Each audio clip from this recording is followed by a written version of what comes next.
No one can love you fully until you stop running from the parts of yourself you've buried the deepest, until you confront the darkness within. No one, not even you, can truly love you. This isn't a poetic exaggeration. It's a reality that most people spend their entire lives avoiding. But today we're not going to avoid it. We're going to face it together. Most people spend their lives chasing love like it's some hidden treasure waiting to be found in someone else. In a partner's embrace, in a stranger's admiration, or in the temporary approval of the crowd. But here's a truth I've learned from years of studying the human soul and psyche. You will never feel deeply loved until you begin to love the very parts of yourself you've hidden in shame. The love you think you want is not the love your soul is aching for. Your ego may crave attention, validation, and comfort.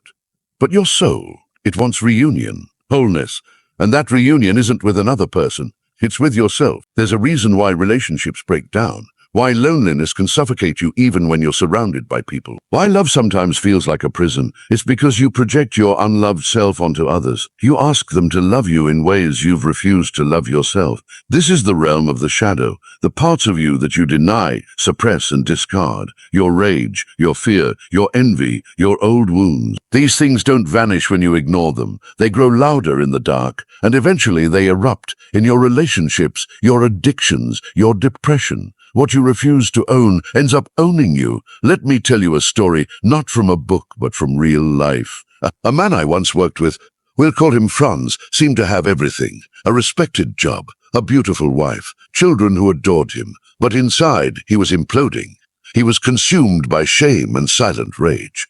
He didn't understand why love felt so suffocating or why he kept pushing away the very people he loved. As we worked together, a memory surfaced, something buried so deep he'd forgotten it. As a child, he was told that crying was weak, that boys don't show emotion, that vulnerability was dangerous. So he buried his tenderness, his sensitivity. He wore a mask of strength and stoicism.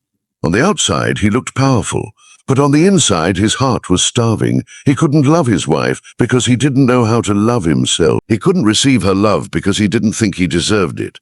Only when he met his inner child, the scared, tender boy he had abandoned, did something inside him shift. He held that child. He welcomed him. And for the first time in decades, he felt whole. That was the beginning of real love. You may not be Franz, but let me ask you, what part of yourself have you buried? What emotion have you labeled as unacceptable? What truth do you keep hidden in the dark? Until you face it, no relationship will satisfy you. Oh, because you're not asking for love, you're asking for someone else to fix what only you can heal. People don't love you. They love the version of you that you've polished, filtered, and performed. The version that hides the scars, the rage, the fear. But behind that performance is a soul aching to be seen, completely and unconditionally. And here's the paradox. The more you deny your darkness, the more power it has over your life. But the moment you face it with compassion, not judgment, you begin to reclaim your power. We live in a culture obsessed with perfection, flawless bodies, curated lives, constant self-optimization. But the soul isn't after perfection. The soul craves integration. And integration says, yes, I am both light and shadow, both strong and scared, both wise and wounded. And in that radical acceptance, something miraculous happens. The shadow loosens its grip. You stop projecting your pain onto others. You stop expecting your partners to be your saviors. You stop begging for love. And you begin to offer yourself what you've always needed, unconditional presence. This isn't a message of despair. This is a call to courage. The path to wholeness doesn't lie in denial. It's forged through confrontation, through fire. So I'll ask you again, when was the last time you sat in silence and truly faced yourself? No distractions, no phone, no pretending, just you. Can you look in the mirror and say, I see you, all of you, and I do not turn away? Because that is where real love begins. Not with someone else's approval, but with your own recognition. And when you truly recognize yourself, something changes. You stop chasing love, and you begin to attract it. Not because you're desperate, but because your wholeness radiates a quiet power that others can feel, even in silence. Let me share something personal. In my own journey, I too faced shadows I didn't want to see. As someone trained in science and logic, I believed in the mind, but I ignored the soul. Then one day, my unconscious started to speak, through dreams, through emotions I couldn't explain. I feared I was breaking, but in truth, I was awakening. I wasn't losing my mind. I was gaining my soul. The unconscious isn't your enemy. It's your oldest companion. It doesn't want to ruin you.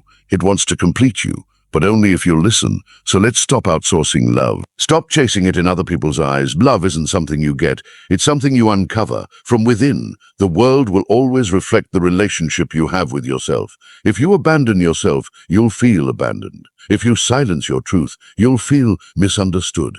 If you live in fear, the world will seem threatening. But if you show up for yourself with kindness and honesty, everything begins to shift. You'll create a new frequency, a new resonance, and the right people, the ones doing the same inner work, will feel it and find you. That is real connection. That is conscious love.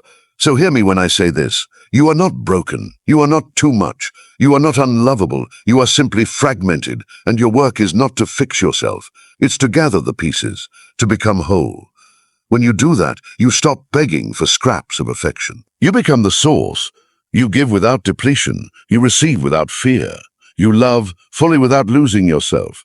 So let me ask you one last question. What is one part of yourself you will stop hiding today? What is one truth you will finally accept?